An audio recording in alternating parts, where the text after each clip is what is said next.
Assalamualaikum warahmatullahi wabarakatuh. Kembali lagi bersama saya Agis Nanakita dan rekan saya Randi Septian Arya Putra. pada berita kali ini.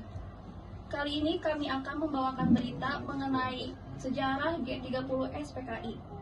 Gerakan 30 September kudeta tahun 1965 di Jakarta dan Yogyakarta ketika 6 perwira tinggi dan 1 perwira menengah TNI Angkatan Darat Indonesia beserta beberapa orang lainnya dibunuh dalam upaya kudeta dan dibawa menuju lubang buaya. Pelaku pemberontakan G30S PKI adalah DN Aidit yang merupakan sosok pemimpin dari PKI yang terakhir.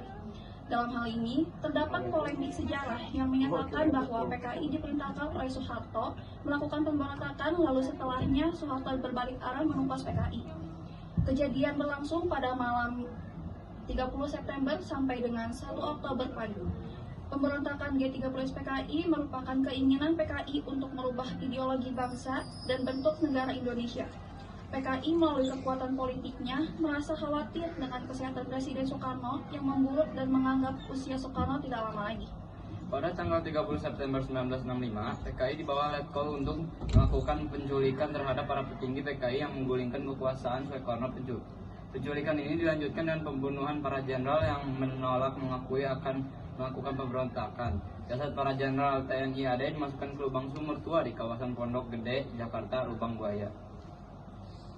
Pemberontakan G30S PKI menyebar ke berbagai wilayah lain seperti Jawa dan Yogyakarta.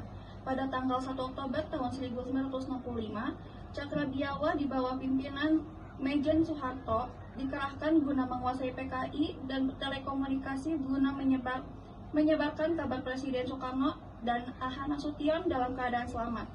Pada tanggal 2 Oktober tahun 1965, operasi berlanjut ke kawasan Halim Perdana Kusuma, tempat PKI mundur dari kawasan Monas.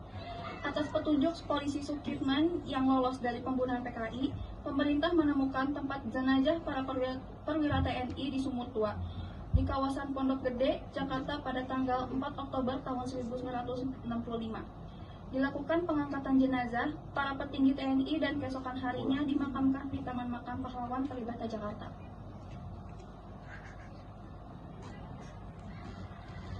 Salah satu dampak dari peristiwa G30S PKI terhadap kondisi sosial dan politik serta ekonomi negara Republik Indonesia pada saat itu adalah munculnya demonstrasi menentang PKI.